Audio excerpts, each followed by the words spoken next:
laughing. Good evening to you all. Kumusta po? There are many guests here in the studio. Yes, we have many friends here. Iba na Gwapo. Hey, Bongbong, I'm really happy that you are here. I want to talk to you. I want to ask you very important questions. Because you now, before even you were a child, you were already celebrity. Your father is a president. Now you are yourself a congressman. That's right, yes. So we talk about important serious matter. If you want, yes. Okay, what is your favorite color? My favorite color is blue. Blue. Why blue? I don't know. I suppose it's just something I picked up while I was in England. You know. You're in England. They're particularly sympathetic to the color blue for some reason. And how is it studying in England? What's the difference between ecosystem in England and Philippines? Number one, it's very, very cold in England. It gets very cold in the winter. And the system is very different because it's more intensive. You have to board, you have to be in the dorm, and you study not the whole day until the evening. The whole day you study? Yes. And it's all supervised. What do you study about? How to get out of this school? So what did you finish in England? I finished studies in politics, philosophy, and economics. Politics, philosophy, and economics. It's the name of the course. It's really called PP&D. It's a 4-year course? 3-year course. Because the university courses in England are 3 years. But are the English girl very nice? English girl? Yeah, some of them are nice. Did you have girlfriend in England when you were there? Tell me, did you have girlfriend? That's a state secret. State secret. Hey, okay, who's your favorite actor? Me, my favorite actor right now, and Filipino especially, I like Robin Padilla. Robin Padilla? He's great, yeah. Really? Yeah. In spite of all the trouble he get into? That's off the screen. I don't know about that, but I think he projects a very interesting image. As a common man? And yes, in common the movies, yes. Okay. And I know him too. He's seems to be an okay guy. Okay. Hey, you're watching interview with Congressman Marcos on very important issues now, what's your favorite flower? What's your favorite flower? I'm partial to roses. Roses? Why do you like roses? I don't know. That's what the ladies seem to like.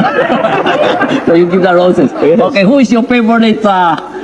How many girlfriends did you have before you got married? Another state secret. Maybe your wife is watching.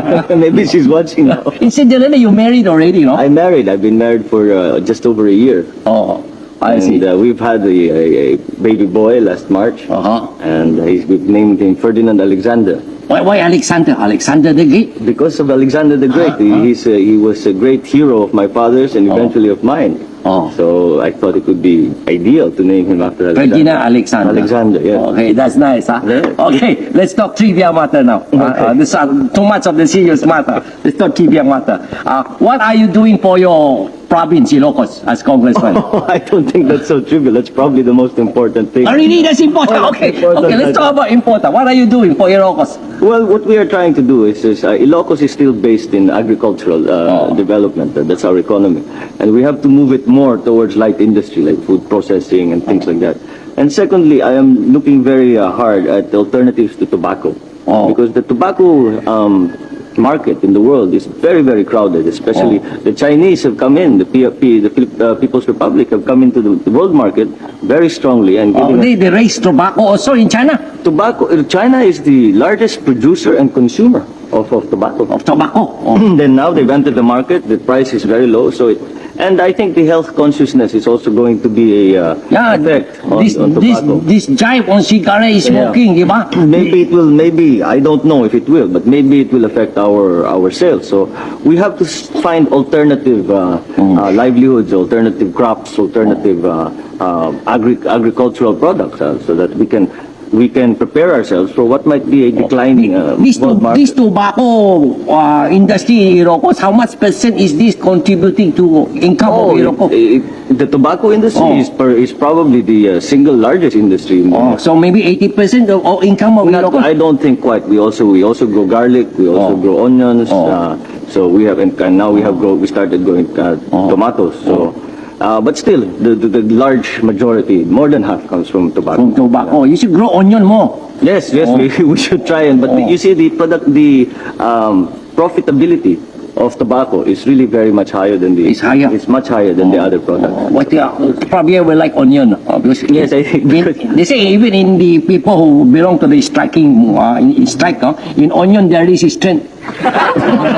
That's why you have onion. Very good for the health. I'll keep that in mind. Oh, onion, that is. Okay, next thing. You look like, I don't know how you look like your father or your mother. When I was younger, everybody said that I look like my mother. You look like your mother. But now more and more people say I remind them of my father. So I really don't know. I think maybe my physical face looks a little like my mother, but my mannerisms maybe might be a little bit more like my father. Yeah. Is the saying true to you? Kung in Tagalog they say, kung ano ang puno, siya ang bunga. Oh yes, I believe so. You believe so? I believe so. Because the English have a saying that has the same thrust, that the fruit does not fall far from the tree, and The fruit does not fall far from the tree. yes, so That's very nice. Huh? Yes, it's a similar sentiment, and I think it is. So what of your father are you? What things of your father did you get? And what of your mother did you get? I don't know. I think what from my father I got the love of books and study. I think is what I got from my father. He taught me very much that it's important to always be learning, to be always trying to improve your mind, and also to be. He would also always talk about the perfect mind in a perfect body was the idea. Perfect mind. So he would tell me to study hard and exercise and then keep myself in good shape, etc., etc. My mother taught me how to appreciate perhaps the more human face. Like buying a lot of shoes. I don't think that is my mother's particular interest. A joke only. Okay, what of your mother's take did you get? As I said, I think she taught me to appreciate the more human side of the human experience, and it's always she can always find a good thing and a nice thing to say or to see in someone, and that is a quality that I hope to emulate. Hey, Bongbong, this is maybe theoretical only.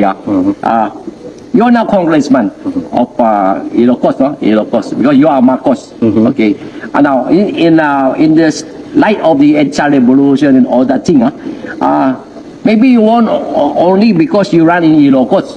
What if you run in Tarlac, maybe? Would you win in Tarlac? I'm not qualified to run in Tarlac. It's in Batak. But I don't know. I mean, if I was allowed to spend time in Tarlac, if I was allowed to meet with the leaders and talk to the people, would you have won in Tarlac? I would take my chances. Oh, you I would certainly take my chances as long as it's a straight and even race. I don't think there's any need to be afraid of anybody. Hey, speaking about taking chances, I heard some rumor that you're running for senator. I heard the same rumors. You heard it also? We both heard the same rumor. It came from these listings that people made of the lineups, and sinasama nila ako. So I'm very flattered, of course, and it's something that many people have brought up and have said that I should think about. So according to what you and I heard, the rumor, tell me, is that rumor true? I don't know yet. We don't know yet. This is something that we must think about very hard. It's a very serious decision. Being a senator is a very serious undertaking, and the campaign towards that is also very. What's like that mean? Let me like that. What's that mean? Commercial break daw. O you do like that, Momo? Commercial break. Okay, commercial break. You know, ladies and gentlemen, during commercial break, the makeup come here, they touch Congressman Tay, they touch my face. And that's why very afraid of CBC because pangit siya. Congressman Marcos, you don't mind if I ask you how old you are? I am now 36. 36? 36. And you have children already? I have a son. We named him Ferdinand Alexander. Yeah. Now, you have a son, and your son will grow up to be a citizen of the Philippines. Definitely. Okay. Now, I don't think the Philippines is a very good society now. Because many people, palusot. Yes. Yan ang problema natin. Kanya-kanya. Even politicians, excuse me, some politicians, they only think of themselves, they don't think of the country. So children will grow up. So what do you think is the problem? I think it's a problem. It's an attitude problem. Attitude problem. But I think it's going to change. I really believe that. When I go around the Philippines, I talk to especially the younger people. And in the politics, even politicians, the attitude is changing. They are no longer so interested in personal ambition. They're no longer so interested in partisan politics. They're more interested in actually serving their communities, really doing something for their neighbors, really doing something for their loved ones. And I'm very gratified to see this development, and I just hope it continues to develop, and I hope it continues to grow. go. And I hope it becomes a serious political movement. Are you really serious that this, I think it's the politics that's getting this country into a lot of problems. Too much politics. Too much politics, I mean, yeah. people are so preoccupied by the maneuvering, by the partisan thing, and so you tend to spend less time on actual thinking about the administration of your office and providing services to the people. It is something that we really should get past. And I think it's also this new attitude I'm talking about. I think it comes from a slow maturing of our population. How can you make it fast maturing? Para nandun agad. So that we should, by showing people that there is a better way. Pakita natin na meron tayong maaaring gawin na hindi kagaya ng dati at it works better than the old way. Like what is kagaya ng dati? Ano ba kagaya dati? I think you have experience on that since your father was in the past Philippine scenario of politics. Yeah, but you see the problem now is that the Philippines is a different place. The world is a different place. Iba na ang mundo ngayon. Iba na ang Pilipino ngayon. Square na ang mundo ngayon. Iba na. Hindi na tayo we cannot see the world in the same view as my father did or the previous leaders again. We have to find new answers. We have to find new solutions. We cannot insist on the old solutions because as we can see, it's wala nangyari. Hindi talagang hindi umuubra. At least kung noon umuubra, ngayon hindi na pwede. So we have to think of something new. And I think that all Filipinos are coming around and to this new idea that politics is not a selfish game. Politics, in fact, is should be the most unselfish undertaking that you could possibly embark on. What do you think of movie actors and actors going into politics? I feel as long as they have a honest desire to serve, then certainly if the people want them to come and be the representatives, who is anybody to say that they are not supposed to be there? If that's what the people want, then that's what they. But we should also recognize that there are other people, public servants, who are not so prominent, who are doing a very, very hard job and are doing it very, very well with very little reward. And their experience and their skill and expertise should also be rewarded.